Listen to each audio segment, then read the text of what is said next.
ఒక fact finding కమిటీగా ఈరోజు వర్షంలో పాషం యాదగిరి గారు, సతీష్ కమల్ గారు, సూర్యారావు అన్న, పృథ్వన్న మేమంతా రావడానికి ప్రధాన కారణం ఏంటంటే మొత్తం మెయిన్ స్ట్రీమ్ మీడియా అమ్ముడు పోయింది. మెయిన్ స్ట్రీమ్ మీడియా మొత్తం విషపత్రికలు, కులపత్రికలు, గులపత్రికలు అయిపోయినాయి. ఇవాళ ప్రపంచం మొత్తం సోషల్ మీడియా మీద ఆధారపడితే తెలంగాణ ఉద్యమంలో కీలక పాత్ర పోషించిన జర్నలిస్టులు, ముఖ్యంగా ఇప్పుడు తొలి వెలుగు రఘు, మేము దాదాపు అన్ని ఉద్యమాల్లో ప్రజలకు అండగా ఉంటున్న గొంతు. అదేవిధంగా ఇక్కడికి వచ్చిన మీ సోషల్ మీడియా వారియర్స్ అందరికీ దండాలు పెడుతూ ఈ వర్షంలో ఇవాళ మనమందరం ఎందుకున్నామంటే రఘు గారికి ఎవరో 50 లక్షల రూపాయలు ఇచ్చిరని ఆరోపణ చేశారు. మరి ఇప్పుడు ఒక ఆమె చైతన్యారెడ్డి అనే మహిళ నా 2 ఎకరాల 2.5 ఎకరాల భూమి వర్టెక్స్ వర్మగాడు కబ్జా చేసిండని హైడ్రాకి కంప్లైంట్ ఇచ్చిందట. ఆ 2 ఎకరాల 2.5 ఎకరాలలో ఒక కంటైనర్, ఆమె ఎన్ఆర్ఐ, వాళ్ళ భార్యాభర్తలు ఎన్ఆర్ఐ, కంటైనర్ని తుపాకులతో బెదిరించిందట వర్టెక్స్ వర్మగాడు. వర్టెక్స్ వర్మ అనే ఒక ప్రైవేటు వ్యక్తికి తుపాకులు ఎక్కడి నుంచి వచ్చినాయి అంటే పోలీసు వాళ్ళు ఇచ్చిర్రా, నక్సలైట్లు ఇచ్చిర్రా, టెర్రరిస్టులు ఇచ్చిర్రా? ఒక రియల్ ఎస్టేట్ మాఫియా తుపాకులతో బెదిరించి ఒక ఎన్ఆర్ఐ భార్యాభర్తల్ని వాళ్ళ కంటైనర్ ఎత్తుకపోయి ఆమె కేసు పెడితే ఇప్పుడు ఆమెనే బెదిరించి ఆమెనే ఉల్టా కేసు పెడుతున్నారని చెప్తున్నారు. మరి బాధితురాలు ఎవరైతే చైతన్యారెడ్డి గారు ఉన్నారో ఆమె రఘు గారికి ఎప్పుడు 50 లక్షలు ఇచ్చిర్రు? 1000 రూపాయల నోట్లు ఇచ్చిర్రా? 2000 రూపాయల నోట్లు ఇచ్చిర్రా? క్యాష్ ఇచ్చిర్రా? బ్యాంకులో ట్రాన్స్ఫర్ చేసిర్రా? ప్రూవ్ చేయాలి. ఎందుకంటే ఇప్పుడు గుడ్డగాల్చి మీదేయడం ఈజీ. ఇప్పుడు మరి బాధితురాలు రాలేదు, ఒక ఏసీపీ పోయి రఘు గారు ఉన్నారని చెప్తారు. మరి ఇవాళ నేను టీ న్యూస్ యాజమాన్యాన్ని స్పష్టంగా అడుగుతున్నాను. నేను కూడా ఒక జర్నలిస్ట్గా 15 సంవత్సరాలు పనిచేసినాం. టీ న్యూస్లో వచ్చిన స్టోరీలో 1% కూడా వాస్తవం లేదు. ఒక మ్యూజిక్ ఉంది, పదజాలం ఉంది తప్ప తొలి వెలుగు రఘు ఎక్కడన్నా 50 లక్షల రూపాయలు తీసుకున్నట్టు కానీ వర్టెక్స్ వర్మని ₹1 కోటి బెదిరించినట్టు కానీ 0.1% కూడా ప్రూఫ్ లేదు. అబద్ధం 100 సార్లు చెప్పినంత మాత్రాన నిజమైద్ది అనుకోకండి. అసలు మీ టీ న్యూస్ పునాదులే, మీ టీ న్యూస్ ఆఫీసే అక్కడ ఉండడం అనైతికం. మీరు టీ న్యూస్ పేరుతో దందా చేస్తున్నారు, అది అందరికీ తెలుసు. మీకు 10 లక్షల మంది సబ్స్క్రిప్షన్ ఉంటారు, 100 మంది కూడా వ్యూస్ ఉండరు. ఇవాళ తొలి వెలుగు రఘు కానీ ఇక్కడ ఉన్న సోషల్ మీడియా వారియర్స్ తప్పు చేస్తే ప్రూవ్ చేయండి. నేను కానీ, పృథ్వన్న కానీ, పాషం యాదగిరి కానీ ఓపెన్ ఛాలెంజ్ చేస్తున్నాం. తొలి వెలుగు రఘు గారు 50 లక్షలు తీసుకున్నట్టు మీరు ప్రూవ్ చేస్తే మేము ఆ ఛానల్ని అన్సబ్స్క్రైబ్ చేయమని మేమే చెప్తాం తెలంగాణ సమాజానికి. మీరు చేసేది ఆల్రెడీ లక్షల కోట్ల రూపాయలు మింగినరు. మెయిన్ స్ట్రీమ్ మీడియా మొత్తం అమ్ముడుపోయింది. సోషల్ మీడియా వారియర్స్ని ఈ విధంగా గుడ్డకాల్చి మీదేసి క్యారెక్టర్ అసాసినేట్ చేయాలనుకుంటే ఇవాళ మన తొలి వెలుగు రఘు వెనకాల మొత్తం తెలంగాణలో ఉన్న సోషల్ మీడియా మొత్తం ఇక్కడికి వచ్చింది. తెలంగాణ ప్రజా గొంతులు, ప్రశ్నించే గొంతులు, ప్రజా సంఘాలన్నీ కూడా తొలి వెలుగు రఘు నిజం వైపు నిలబడ్డంత కాలం మేము ఆయనకు భుజం వైపు ఉంటాం.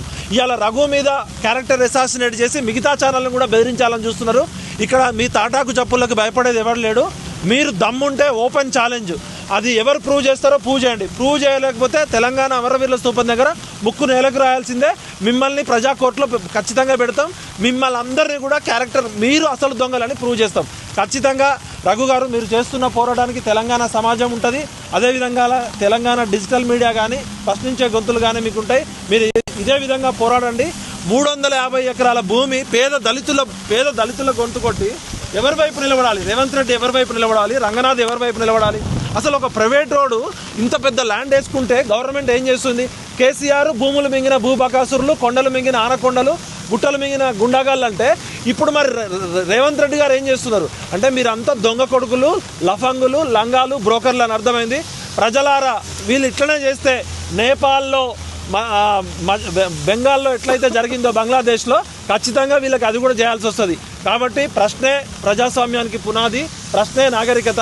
నిజమైన ప్రశ్న ఎప్పుడు పాలకులను నిద్రపోనియదు. కాబట్టి మన తొలి వెలుగు డిజిటల్ మీడియా చేస్తున్న పోరాటానికి తెలంగాణ ప్రజల తరపున మీకు అండగా మేము ఉంటాం. జై తెలంగాణ.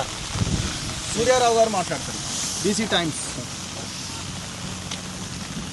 ఈనాడు వెర్టెక్స్ కంపెనీ చేస్తున్న అన్యాయాల మీద ప్రశ్నించినందుకు జర్నలిస్టు రఘుని అనేక ఆరోపణలు చేసినటువంటి ఈ రాజ్యం ఎంతవరకు పోకడలు పోతున్నదో చూడడానికి ఈనాడు సీనియర్లు అందరం కలిసి ఇక్కడికి విజిట్ చేయడం జరిగింది.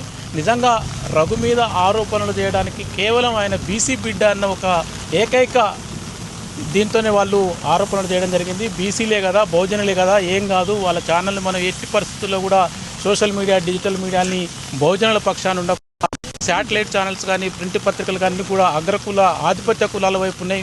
వాళ్ళు ఏం చేయరన్న ఇంటెన్షన్తో వాళ్ళంతా కూడా కేసులు పెట్టినమని, లంచాలు ఇచ్చినమని, బెదిరిస్తున్నారని అనేక ఆరోపణలతోని వాళ్ళు ఏదేదో కూస్తున్నారో అదంతా కూడా ఇందాక పృథ్వీరాజ్ అన్నట్టు గత 2 రోజుల నుంచి ఇదంతా కూడా సమాజం అబ్జర్వ్ చేస్తుంది. స్వచ్ఛమైన నీతి నిజాయితీతో ఎక్కడా మచ్చలేని రఘు సోషల్ మీడియాని స్టార్ట్ చేసి అనేక విషయాల్ని బహుజనుల పక్షాన మాట్లాడినందుకే ఈనాడు రాజ్యం అతని మీద కుట్ర పడింది. దాన్నంతా కూడా సమాజం గమనిస్తుంది. ఎట్టి పరిస్థితుల్లో సోషల్ మీడియా బహుజనుల పక్షాన డెఫినెట్లీగా మేమందరం కూడా ఉంటామని ఈ సందర్భంగా చెప్తున్నాం. ఇక్కడికి వచ్చిన తర్వాత మేము చూస్తే ఇప్పటివరకు టీ న్యూస్లో చెప్పిందంతా కూడా అవాస్తవమని ఇప్పటివరకు మిత్రులందరూ కూడా చెప్పినారు. అది 100% అవాస్తవమే. భవిష్యత్తులో వీళ్ళకి ఏం దిక్కు లేక ఈ సోషల్ మీడియాని తొక్కాలని చూస్తున్నారు. ఇది ఎప్పుడు కూడా జరగని పని. భవిష్యత్తులో సామాజిక తెలంగాణ వైపు అడుగులు పడే విధంగా వాళ్ళు ఇది చేస్తున్నారు. కాబట్టి వాళ్ళందరూ కూడా ధన్యవాదాలు. మరొకసారి మేము చెప్పేది ఏంటంటే ముఖ్యంగా మన తొలి వెలుగు ఛానల్ అనేక రకాలైనటువంటి సమస్యల్ని సమాజం దృష్టికి తీసుకొస్తుంది బహుజనుల పక్షాన. ముఖ్యంగా రఘు గారికి మరొకసారి ధన్యవాదాలు తెలియజేస్తూ రఘు గారిని ఇలాంటి విషయాలన్నింటినీ కూడా బయటపెట్టాలని బహుజనుల పక్షాన రఘు పక్షాన ఈ సమాజం అంతా కూడా నిలబడుతుందని తెలియజేస్తూ ఇప్పటికైనా ప్రభుత్వం కుట్రలు కుతంత్రాలు మాని సరైన పద్ధతిలో సరైన నిర్ణయాలు తీసుకోవాలని ఇక్కడ దళితులకు జరిగినటువంటి అన్యాయం ప్రభుత్వం స్పందించాలని రఘుకు మద్దతు ఇవ్వాలని ద్వారా మిమ్మల్ని కోరుకుంటున్నాను. సతీష్ కమల్ గారు, సీనియర్ జర్నలిస్ట్ ప్రవీణ్ గారు కూడా.